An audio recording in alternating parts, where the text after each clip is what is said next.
On the news around the world tonight, federal government pledges domestic resource-driven economic development. INEC cautions against false 2027 election timetable. ISIL claims responsibility for Chinese restaurant blast in Afghanistan. Good evening, and thank you for joining us on the news around the world. I am Josephine Oluwabomi, and on the sign language corner is Shakirat Ogodeji. The federal government has said it plans to invest more in the economy, rely more on domestic resources, and reduce its dependence on borrowing. Minister of Finance Wale Edun said this while speaking at the ongoing 56th World Economic Forum in Davos, Switzerland. The minister's remarks come as Nigeria implements fiscal reforms aimed at strengthening its economy.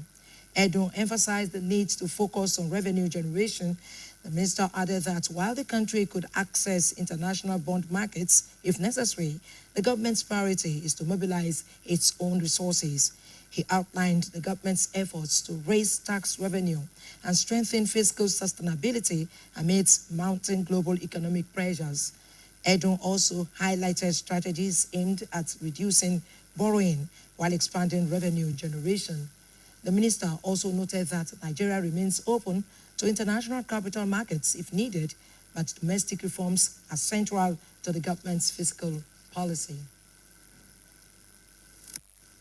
Local manufacturing in Nigeria is facing one of its most difficult periods as producers struggle to stay afloat amid rising production costs and poor infrastructure.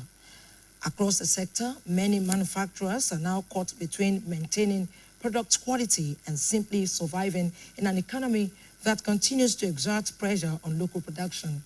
Our reporter, Awal Ibrahim, reports on the delicate balance between quality and survival in Nigeria's manufacturing industry. A report is presented by Olamikosi Ishola. Local manufacturing in Nigeria is at a critical crossroads, with producers increasingly torn between delivering quality products and keeping their businesses alive in a harsh economic environment. Speaking on the development, the chairman, Manufacturers Association of Nigeria, Southwest Zone, Mr. Sunday Aboriomo, said the sector is under severe strain, citing weak infrastructure, unstable exchange rates, high production costs, and persistent foreign exchange challenges. Mr. Aboriomo explained that the growing tension between quality and survival has made it difficult for manufacturers to remain competitive without lowering standards. He therefore called on governments at all levels to harmonize tactics and provide targeted intervention to reduce the burden on local producers. There's a general mentality, and I want to believe that even you, when they say this is a local made product and this is an imported, or you quickly go for the imported. But I can say with every sense of responsibility that most of the manufactured products in Nigeria, some of them are far better than the imported ones. I won't mention them so that it's not as if I'm advertising my company, but I know there are some furniture, plastic furniture, that when you even see them, you think they are imported, but they are locally made here. So it's a matter of changing the orientation of people, including you and I, that look, why not let us patronize local made products? And then the government has a big role.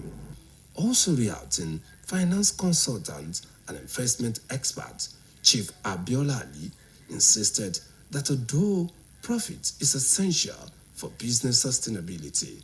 Quality must never be compromised.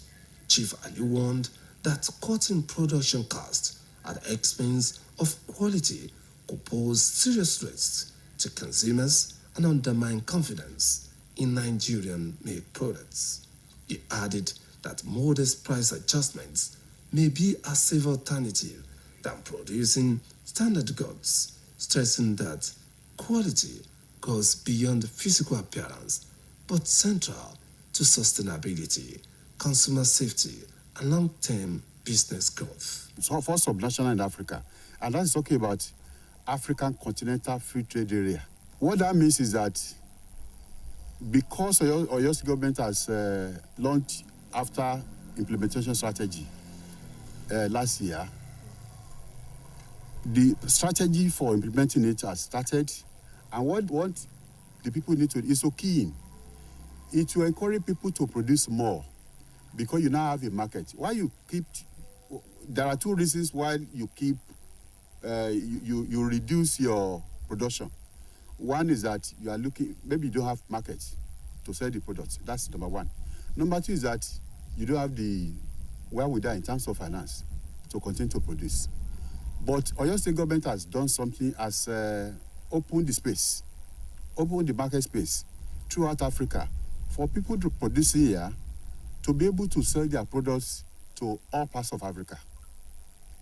So meaning that alone encourages producers to continue to produce. As Nigeria seeks to build a resilient and globally competitive manufacturing sector, stakeholders agreed that quality must remain non-negotiable, even in the face of economic pressures. They stressed that only through supportive government policies, stable exchange rates, and sustained investment can local production thrive and earn lasting consumer trust.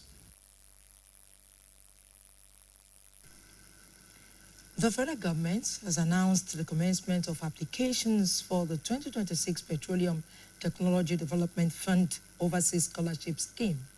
This is to provide opportunities for Nigerian postgraduate students to study in the United Kingdom, Germany, France, and Malaysia. It was confirmed in a post shared via X by the Office of the Special Advisor to the President on social media, Dada Olusegun. According to the statement on Scholarship Board website, the scheme targets MSc and PhD candidates in disciplines relevant to the oil and gas sector, offering benefits such as tuition, return flight tickets, accommodation, living allowances, health insurance, and bench fees where applicable.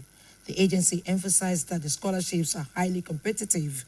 Interested candidates are advised to apply online at scholarship.ptdf.gov.nj for approved programs at PTDF partner institutions. The closing date for the application is the 27th of February.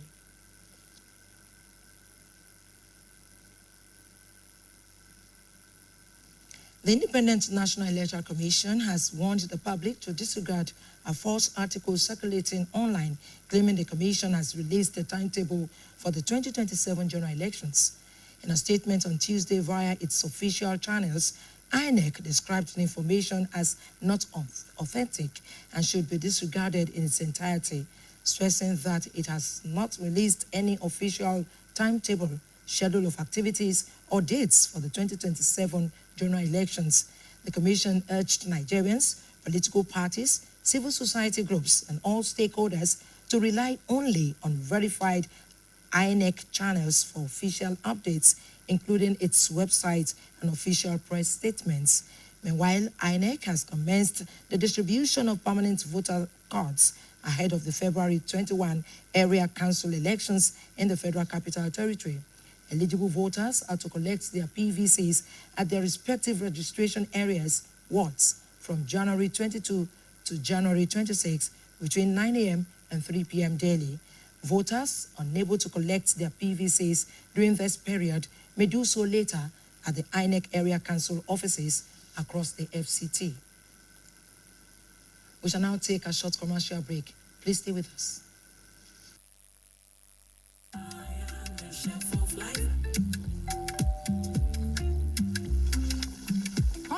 Mr. Chef, it's a two-finger crush.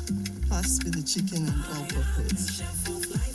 With Mr. Chef, a simple crush turns meals into culture and moments into memories.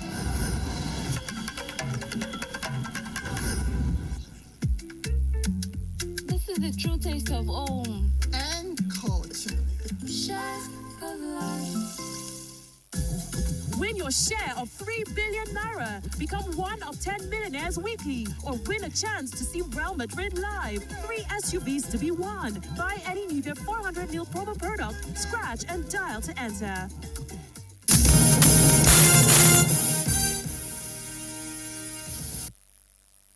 You're welcome back. The Senior Staff Association of Nigerian Universities has urged the federal government to urgently conclude renegotiations with non-teaching university unions. The non-teaching unions include SANO, the Non-Academic Staff Union of Educational and Associated Institutions, and the National Association of Academic Technologies. SANO President, Mr. Muhammad Ibrahim, made the call while speaking with newsmen in Abuja due to the recent signing of a renegotiated agreement between the federal government and the Academic Staff Union of Universities. He said the ASU agreement was commendable but insufficient to guarantee lasting industrial peace across universities. According to him, the government must conclude renegotiations with SANO, NASU, and NAT to avoid fresh unrest and sustain the current stability on campuses. Ibrahim described the situation as not yet on hold, warning that unresolved negotiations could trigger fresh tensions. Ibrahim noted that discussions had commenced and urged government to conclude them promptly. Child hawking remains a common sight across many parts of the country, with young children frequently seen selling goods along busy roads, streets, and marketplaces. While some people describe the practice as a means of survival in the face of the economic hardship, others strongly condemn it as a violation of children's rights and well-being. Our reporter Oyeshile Oloyede examines the issue of child hawking and the ongoing debate surrounding it. The issue of child hawking has continued to generate debate on whether it should be regarded as family assistance or child abuse. Findings reveals that many parents depend on the income generated by their children to meet basic household needs such as food, rent, and school fees. Speaking on the issue, a human rights advocate, Comrade Kehinde Akinyemi, raised serious concern about the dangers associated with child hawking. He highlighted risks such as exposure to road accidents, harassment, exploitation, and prolonged hours under harsh weather conditions. According to him, children involved in hawking often miss school or perform poorly academically, which could limit their future opportunities and perpetuate the cycle of poverty. In accordance with the child rights law of Oyo State, it is prohibited that a child should be sent on hawking, especially during school hours. Such a parent is liable to have committed an offense under the child rights law. And if such child is apprehended, the parent can be arraigned in court and the parent can be punished for such act. So government should take proactive steps to ensure that the ministry that is in charge of taking care of children create a system by which any child found on the street, okay, especially at school hours, they must be apprehended and there must be a kind of rehabilitation for them. The parents must be made to see reason why such children should be in school, because of the future of those children, because of the future even of the family and the society in general.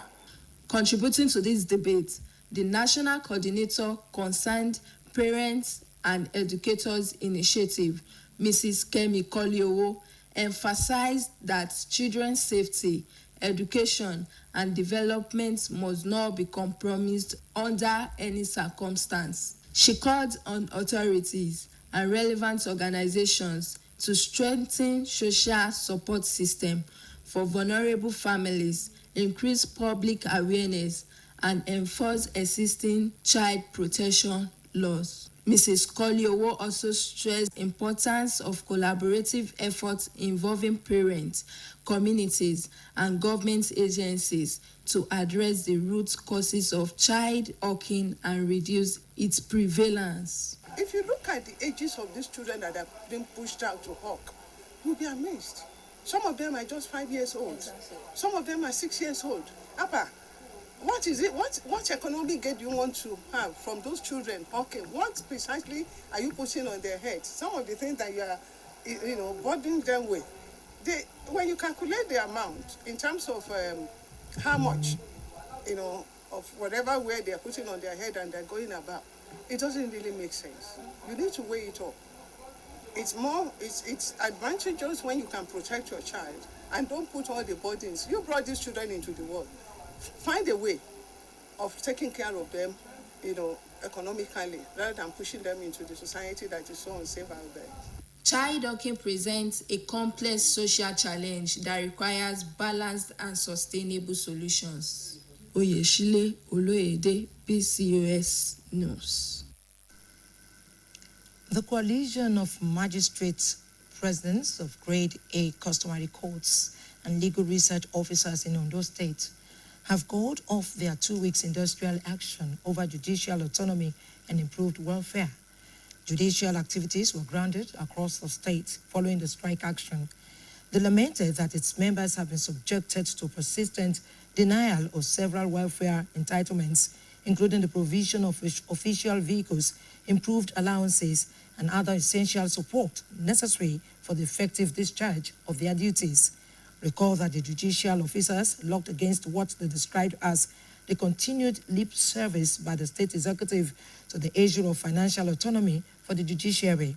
According to them, the lack of genuine implementation of judicial financial autonomy has severely affected the welfare of judicial officers, operational efficiency, dignity of office, and the institutional support required for an effective justice delivery system.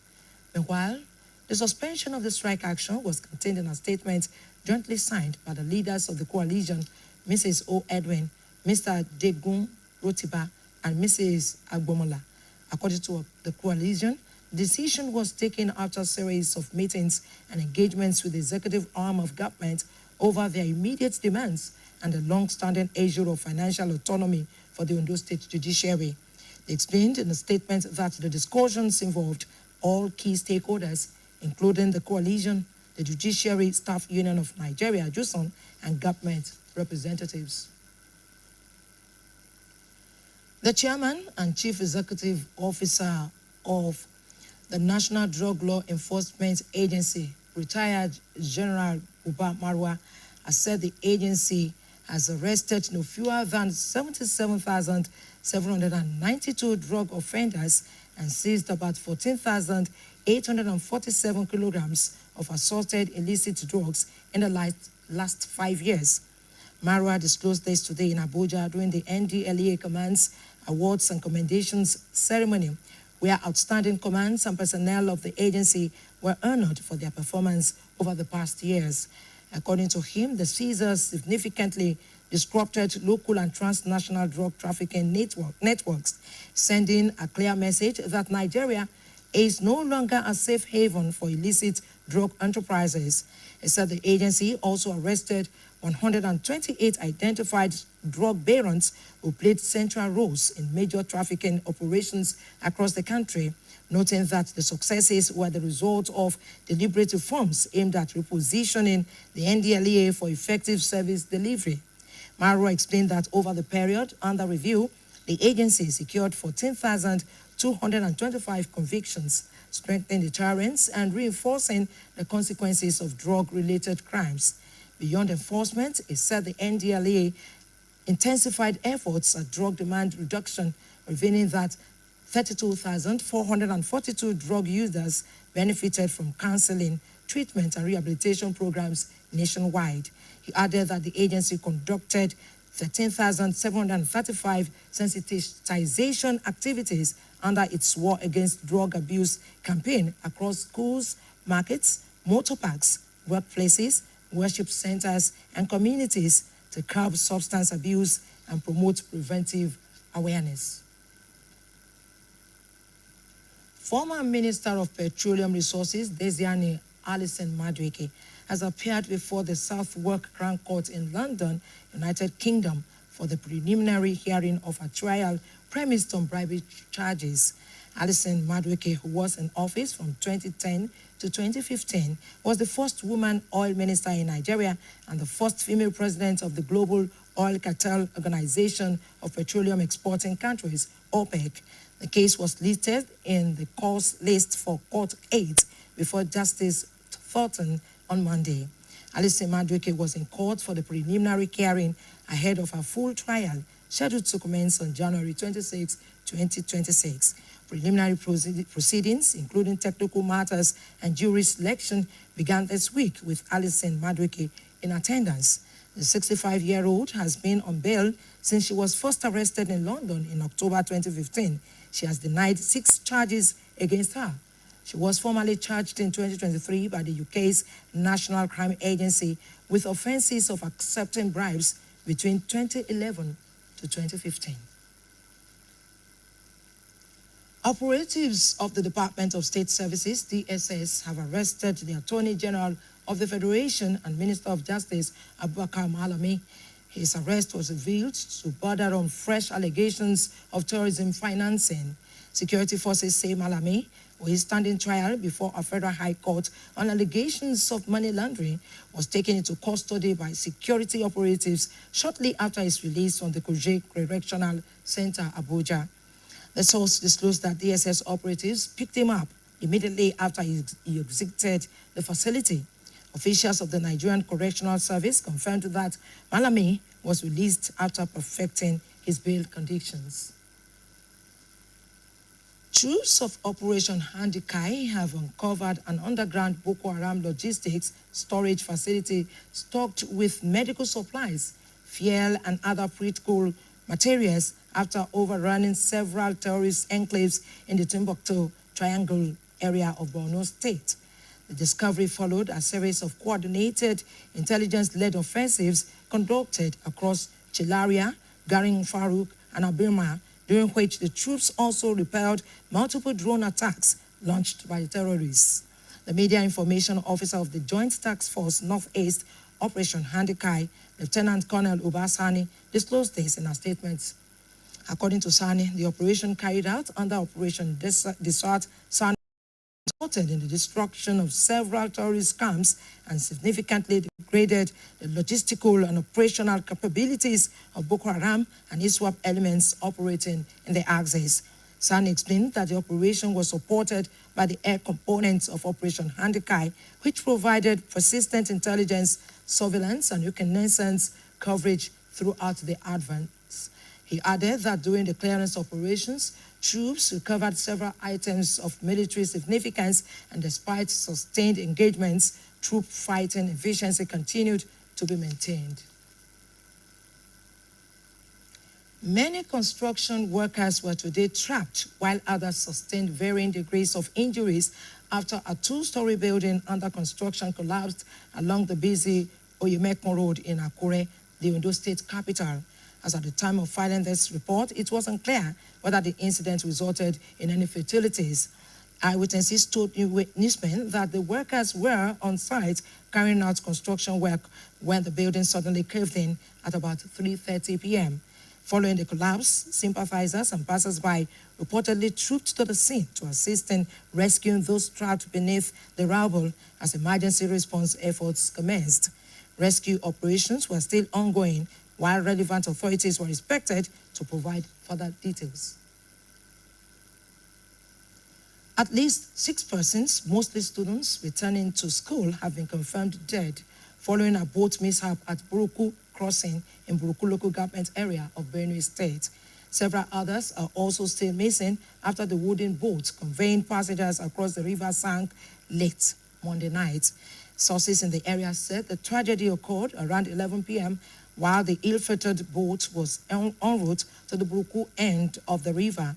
It was reportedly carrying both passengers and vehicles when it capsized midway through the journey.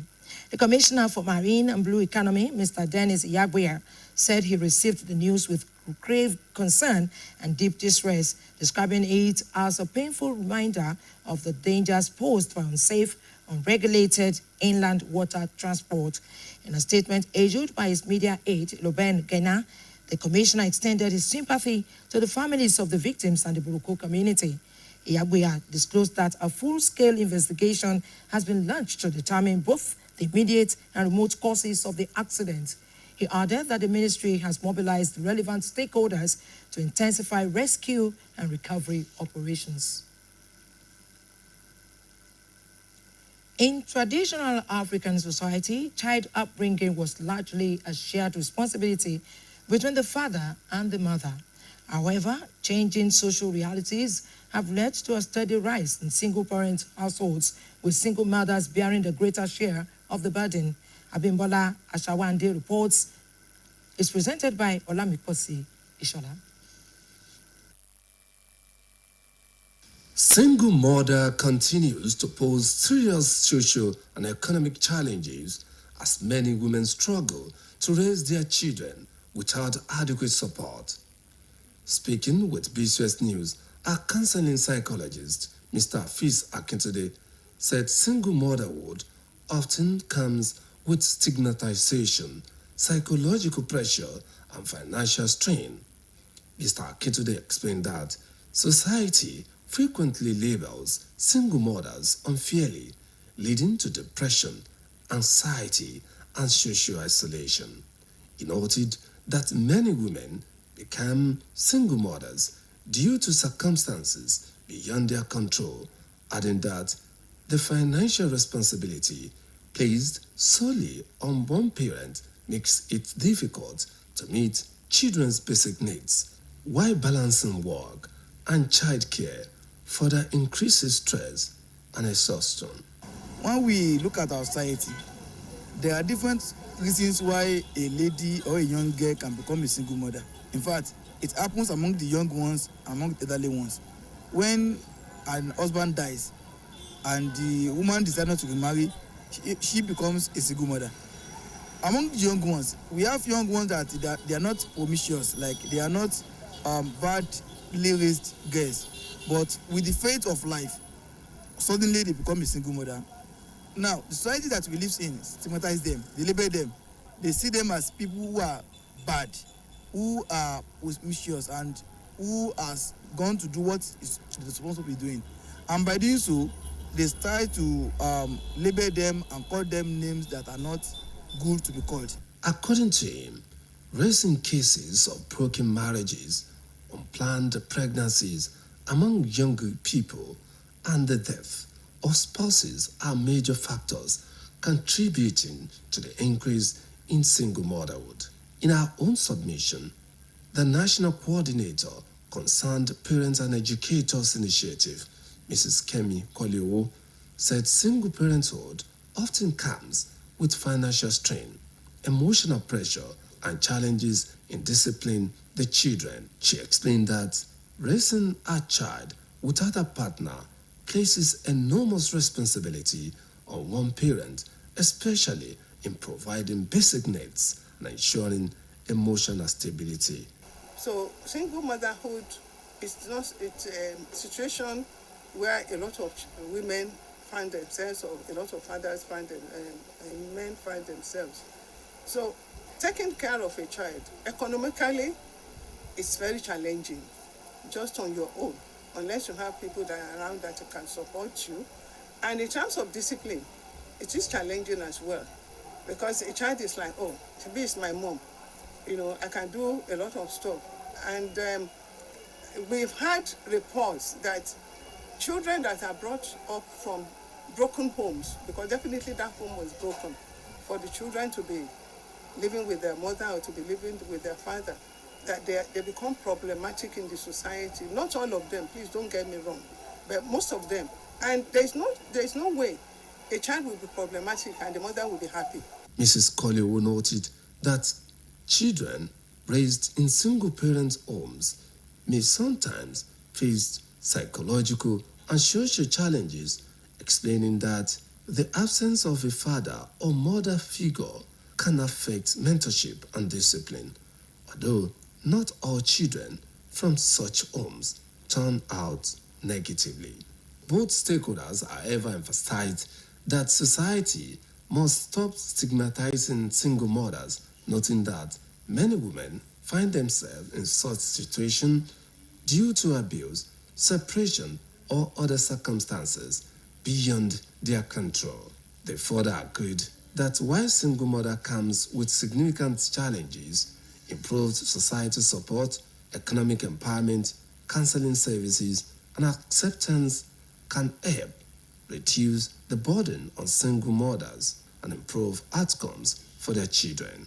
They call on governments, non-governmental organizations, and community leaders to implement policies and programs that provide financial assistance, skills training, and psychological support for single parents.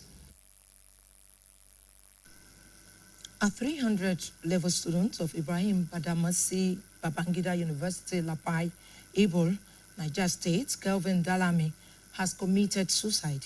The deceased was in the Department of Computer Science before he took his life. He was said to have hanged himself from the ceiling of his room and was found in his off-campus hostel in Lapai town on Monday evening. Our correspondent gathered that the deceased did not leave any suicide note before he took his life. Some of his colleagues, however, described him as a gambler who can stake any amount on gambling to achieve his aim. One of the colleagues who wanted anonymity said Calvin was heavily indebted to some people and was battling on how to settle indebtedness when he could not. He was a chronic gambler and must often find it difficult to settle his school fees, settle his accommodation, and even meet up with his other obligations. When contacted, the public relations officer of the university, Baba Akote, confirmed the incident and said they were yet to meet over the matter and will release an official statement after the meeting. Secretary General of the Student Union Government, SUG Aliyu Abuka, also confirmed the incident. Meanwhile, the remains of the deceased have been deposited at the General Hospital mortuary in Lapai. We now go on to our sports desk. Thank you for joining us on the sports segment of the news tonight. I am Victor Pune. We start in tennis, where Great Britain's Katie Poulter exited the Australian Open after being outclassed by Belinda Bencic in a straight-set first-round loss in Melbourne. The world number 113 Poulter was a last-minute entry into the main draw following a withdrawal, which spared her from having to compete in qualifying. Under the tough opening match, she could not initially compete with Swedes' 10th seed, Bencic, and considered the first set in just 26 minutes without winning a game. Poulter offered much tenor resistance in set 2, breaking her opponent's serve for the first time to level at 4-4, but she could not force a decider. Bencic, a two-time major semi-finalist, completed a 6-love 7-5 win. Still in tennis, Norway's Casper Ruud says he probably won't be here the next day if his wife goes into labor during the Australian Open. Maria is heavily pregnant with their first child, a daughter. Ruud, the 12th seed, beat Italy's Mattia Bellucci 6-1, 6-2, 6-4 in the first round in Melbourne on Monday. Ruud has travelled with his family for years, and his father, Christian, a former player, is his coach. Ruud will face Spain's Jean Mona in the second round on Wednesday. And out of football, where Senegal's reserve goalkeeper, Yvan Diouf, has joked about his unique role of protecting his teammates' tower in Niç's chaotic AFCON final victory on Sunday.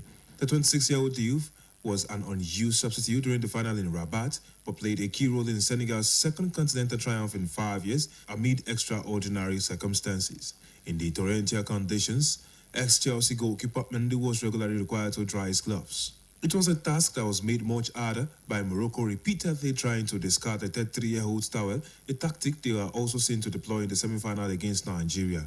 Diouf, though, was on hand to protect his teammates' towel from the ball boys and flag bearers over the course of the 120 minutes. At one point, the Senegal keeper was tackled to the ground by 3 of the ball boys and dragged around on the floor. Video footage also shows him running away from the ball boys. Footage later in the game also appeared to show Morocco captain Achraf Hakimi tossing one of Senegal's stars over an advertising board. Posting to Instagram after the final, the youth poked fun at the extreme lengths it went to aid Senegal's secure victory as he shared a photo of his winner's medal and the now iconic tower. The youth's post, which was accompanied by a love-struck emoji and a crying, laughing emoji, said, "There it is, the medal and the tower." I'll wrap up with the breaking news that Aston Villa's Boubacar Kamara is expected to miss the remainder of the season with a knee injury. Further tests over the weekend showed the extent of the injury, for the 26-year-old likely to be out for a significant length of time. And with that, it's a wrap on the sports segment of the news. Thank you for joining. Over now to the main desk for the rest of the news. The United States of America is often described as the world's police, a reputation shaped by its military power, global influence, and frequent involvement in international conflicts since the end of World War II. While some see America's role as necessary global leadership, others view it as interference in the affairs of sovereign nations. How the U.S. assumed this position and what it means for the world under the current leadership of President Donald Trump, our reporter, Gbemisola Adebayo, reports. With one of the world's largest defense budgets and military bases across several continents, the United States remains a dominant force in global security. Since World War II, America has led or influenced numerous military interventions, often justified as efforts to defend democracy, fight terrorism, or maintain global stability. From the Middle East to Eastern Europe and parts of Africa and Asia, U.S. involvement continues to shape global affairs. However, recent actions, including its posture towards Iraq, Venezuela, and reported interest in Greenland over its strategic and mineral value, have renewed concerns about respect for national sovereignty. Critics argue that America's world police role often serves strategic and economic interest rather than lasting peace. Veteran journalist Elder Banji Ogundele warns that rising global tensions could pose serious risks if not carefully managed. If you can remember precisely, Clinton, the wife of the former president, Hillary Clinton, warned America about voting for Trump. She said that the temperament of the American president will cause a third world war. And we are getting near a third world war now. We are only lucky that China restrains herself. Is very low acceptance by the people. And he will not stop at anything. He's already drafting people to Greenland again. He wants to do annexation in the 21st century. As global tensions continues to rise, questions remain about whether America's self-appointed role as the world's police is sustainable or whether a more collective and diplomatic approach to global security is required. A public affairs analyst and security expert, Dr. Adekunle Okunla, shares his perspective. The way forward is I think it's that time, every leader, of each country to treat their people very well. Because if there is no internet trouble in any place, there wouldn't be any need for United States to come and probably say they want to offer assistance or anything. Take for instance, if there is no war in Nigeria, we are peaceful, we are happy with our president is happy with us, there is no need for intervention of the United States. As the world grapples with growing insecurity, analysts say global peace may depend less on unilateral action and more on cooperation and diplomacy. Gbemisola Adebayo, BCOS News. ISIL has claimed responsibility for an explosion at a Chinese restaurant in Afghanistan's capital that killed at least 7 people. The group said in a statement that a suicide bomber entered a restaurant in Kabul frequented by Chinese nationals and detonated an explosive vest. Foreign desk editor Folashade Akintola compiled details and other stories as presented by Bimisola Adebayo. ISIL's statement, which claimed 25 people were killed or wounded in the blast, including Taliban guards, linked the attack to growing crimes by the Chinese government against Uyghurs and issued a further threat against Chinese nationals in the country. Ministry of Interior spokesperson Mufti Abdul Mateen Kani said on Tuesday that the cause of the explosion at the Chinese noodle restaurant in the commercial Sharinau area was unknown so far and is being investigated. The restaurant serving the Chinese Muslim community was jointly run by a Chinese Muslim man, Abdul Majid, his wife, and an Afghan partner, Abdul Jabbar Mahmoud. Go Jiangun, a spokesperson for Chinese Ministry of Foreign Affairs, said at a news briefing that 5 Chinese nationals were injured, requesting that Afghanistan spare no effort in treating the wounded and take measures to protect the safety of its citizens and investments. China, which shares a 76-kilometer border with Afghanistan, has close ties with the Taliban government, and Chinese business visitors have flocked to the country since the group took control of war-torn Afghanistan in 2021. Over now to Syria, where a man owns his hand for dozens of ISIS fighters who escaped prison during heavy fighting between the Syrian army and Kurdish-led fighters in the north. Government forces moved towards the Syrian Democratic Forces held city of Asaka in the country's east as questions were whether the precarious ceasefire will hold after weeks of fighting. Under severe military pressure, the SDF agreed to withdraw from Raqqa and Deir az-Zor, 2 Arab-majority governorates. It's controlled for years and the site of Syria's main oil fields. President Ahmad al-Shara and U.S. counterpart Donald Trump discussed the fast-moving developments in a phone call, and both agree on the importance of preserving the unity and independence of Syrian territory, as well as the preservation of the rights of Kurdish people within the Syrian state, the presidency says. And finally, over to Israel, where it has begun bulldozing building inside the headquarters of the United Nations Agency for Palestinian Refugees in occupied East Jerusalem, as the far-right government clamps down heavily on humanitarian groups that provide desperately needed aid to Palestinians in Gaza. UNRWA said in a statement on Tuesday that Israeli forces had confiscated staff devices and forced them out of their headquarters in Sheikh Jarrah neighborhood. Later on Tuesday, Israeli forces fired tear gas at a Palestinian trade school in a second targeting of a UN facility in occupied East Jerusalem. Local sources reported earlier that an Israeli army group accompanied by bulldozers stormed the UNRWA's compound after sealing off the surrounding streets and intensifying its military presence in the area, and proceeded to demolish structures inside the compound, according to the Palestinian news. Israeli lawmakers and members of government were also present, according to the UNRWA chief, Philippe Lazzarini, who said the attack came in the wake of other steps taken by Israeli authorities to erase the Palestinian refugee identity. Bimisola Adebayo, BCOS News.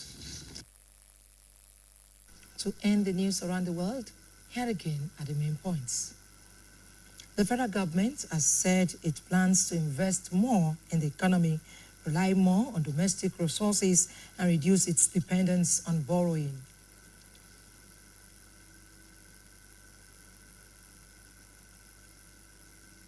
The Independent National Electoral Commission has warned the public to disregard a false article circulating online claiming that the Commission has released the timetable for the 2027 general elections. ISIL has claimed responsibility for an explosion at a Chinese restaurant in Afghanistan's capital that killed at least 7 people. BCOS website is live. Kindly visit www.bcostv.com. You can reach us on GoTV, channel 134 and channel